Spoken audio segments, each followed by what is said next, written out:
Howdy, fellow Guild Wars players and lovers. My name is Makani, and I'm starting up a new channel on YouTube for Guild Wars content. My first video is going to be showing and explaining the rules of the Ironman challenge that we've been playing as a guild. We have decided to follow the rules that Doombox set, as he created a pretty solid video on it, and I'll put that link in the description down below. But to get started off, I'll go ahead and show you the rules that he set.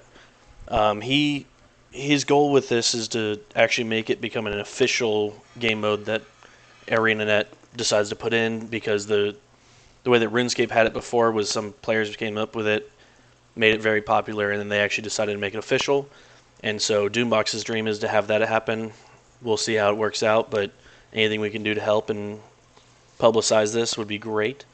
But you start off with obviously no player-to-player trading, and this includes dropping. This is something that my guildies and I have kind of looked into and taken our own twist on. No bank or material storage. We haven't even purchased either of them, and so we are fully inventory space only. You must play through the campaigns in order, so through Prophecies, Factions, Nightfall, Eye of the North.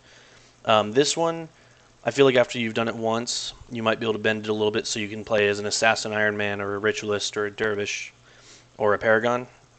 Obviously, you can't start in Eye of the North, but that's going to be something that's a little bit flexible later on the line. You just have to watch out for the power creep with heroes and such. You can only use skills after unlocking them yourself, whether it's through skill quests or capping. They must be obtained through the skill area trainers and skill quests, and you cannot purchase skills from trainers that have unlocked next to their name. One thing we've run into an issue with this for is every skill that you've ever unlocked will say unlocked next to it. So we've just been using the Guild Wars wiki to determine which skill trainers have what skills, so we know which ones not to purchase. Absolutely no skill tomes. You shouldn't even have access to them. Granted, you don't have your bank. But if you happen to play in hard mode and get a drop, I think we're restricting that as well, because it's skills that you have not unlocked yet. No consumables, so no cons, pecons, summoning stones, etc. Though most of those are all Eye of the North things anyways, and you shouldn't have access to them until you get there. But it's basically playing the game like it's original release day, and that's kind of how we're looking at it. You can only party with other Ironman characters. This is very important. You do not want any power creep. You don't want to be carried through anything. You want to get this genuine feel of, I've never had inventory. This is my first character I ever created. Let's figure this out and let's earn everything ourselves. And it's been a great experience so far. The character must have iron in the name to identify yourself. This one, not necessarily super important. It's great to have it. It's great to do it. It's fun to make puns out of it. But not many people know what iron is anyways. I think as this becomes more popular, it'll be a little more important to do. No mercenary heroes, again with the power creep. No bonus items, same reason. You want to earn everything. And for ranger characters or ranger secondaries, you are not allowed to use the Zaishin Menagerie for overpowered pets. You want to do it legitimate. And then there's a second section to it called Hardcore. I didn't put the rules up here, but basically the only amendment there is if your character dies, you have to delete it. We elected not to do the Hardcore, but we are doing the adjusted way of playing Ultimate Ironman. For Ultimate, which is one step further, you have all of those regular restrictions I just named off, excluding the Hardcore. But on top of that, you cannot use a material or a rare material trader. You cannot use rune traders, and you cannot craft weapons from weaponsmiths. So we've been doing this as a guild, so we've kind of come up with our own custom rules, but very based on this. And I'll pull those up here. So we also agree with no player-to-player trading, but because we're doing this as a guild and we're running the missions together, and we're kind of doing this all as one, we decided that if, like, the warrior gets a jeweled staff for, a mesmer, we can go ahead and trade those within the characters as long as we're continually playing together. We felt like that was a very good immersive rule to change for us.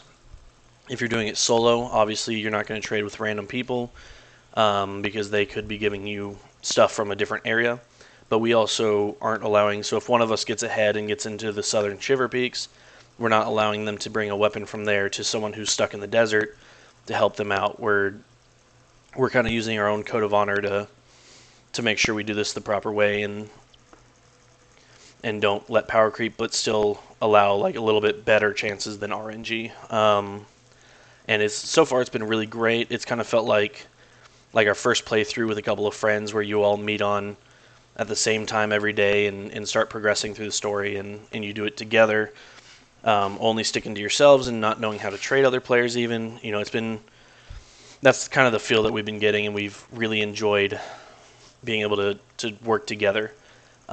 We continue to not use bank or material storage. We're playing Prophecies. We're going to move to Factions next. Nightfall following, and then Eye of the North after that. Same thing. We're still only using skills that we unlock.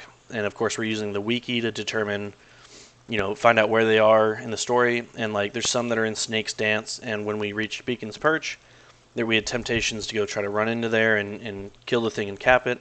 But we kind of agreed that was against it because that would be kind of power creeping. That would be jumping ahead in the story. And so we're just kind of following it mission by mission, quest by quest to move forward and start unlocking those as we go. And again, we use the wiki to see what the skills are offered by each skill trainer, and it also helps to find where the skill quests are. Absolutely no tomes, no consumables. We're only partying with each other's Ironmen that we created at the same time or that are at the same level. So right now we're currently all in the desert. I think one person has actually gotten ascended and moved to Shiver Peaks.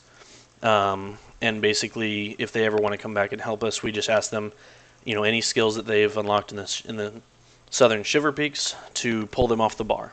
And so that way we're not kind of getting the overpowered of a higher level section too much. And then we decided, going down the list, keeping all of the other things, we decided to actually take out the crafting from a rune trader, because the RNG of it has been really difficult, even with 3 or 4 players getting constant drops and being able to trade between yourselves. It was still kind of a lot, and we want to be able to gear our equipment once we get the max armor. My character is 1 item short, but I'm doing the collector armor, so I don't get insignias on mine. I have yet to buy runes, but I'm probably going to do that when I get into the southern Shiver Peaks around Droaks.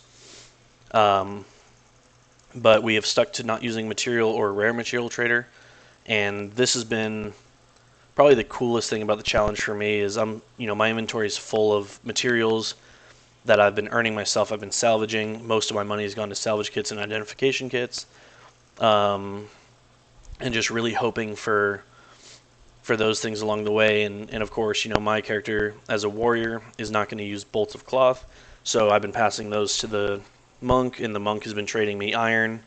And so it's kind of like our own little economic system where the materials and regular ones have become a currency, which is super cool, and it's a really great feeling. Instead of having 35 arm braces and just being able to do whatever, or hundreds of arm braces, or how many ever people that are watching this video have, it's like you're starting from ground up. You have to really put in the work to get what you need, and we're slowly building up our materials. We've been collecting them since, pretty much Ascalon City. We've been collecting materials to really get late game armor, and you really have to plan ahead for that max armor. Otherwise, you're going to be sitting there grinding, and it won't be the most fun, but it'll be legitimate. And so we decided to take off the rune trader rule.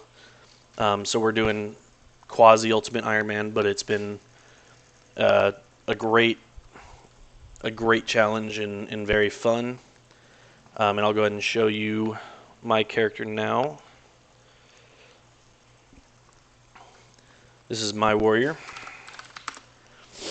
and I will be blurring out the chat because privacy reasons and all that. But this is the one that we've been playing. I've hit the desert. As you can see, I've done 1 mission so far with my friends. I've got 2 more to go before I can get ascended. But we have worked our way from every single mission, every single quest, traveling all this way into the jungle, which somehow I managed to not actually do on my first playthrough ever. And so that was a really cool experience to see this area for the first time. Um, and it was a very confusing area when I'd played Guild Wars 2 for a short period because I'd never seen it before and I was confused where it came from and all that. But, you know, you hit Sanctum K, sends you all the way down here into the desert, and you just kind of move forward from there. Next stop will be the Shiver Peaks, and once we finish that, Ring of Fire, and we'll be done with Prophecies. So we're about a little over halfway through. I've got 2 elite skills that I've earned so far, being Defy Pain and Warrior's Endurance, which I just got in the Thirsty River.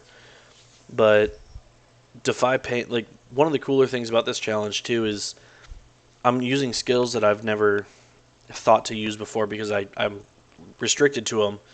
And, you know, seeing how Galrath Slash, how the animation has your warrior spin around in a circle and it looks really epic, has been really cool. And, like, tanking with Defy Pain has kind of thrown a new level of, this is so awesome, you know, watching, you know, 7 or 8 Hydras sitting on me hitting zeros until they use Inferno, and just getting healed through it from the monk that we have in our party, and just slowly watching them bleed down. And it's been a cool experience because, you know, I've got my main character is a warrior and I've had him for almost 13 years, and, you know, he's got pretty much every skill in the game. You know, I can do whatever build I want, and it's always, you know, 100 blades or cleave or triple chop, and it's cool to see a Defy Pain build and go through the story like that, and it's just been really nostalgic. So I would highly recommend you guys try out this challenge.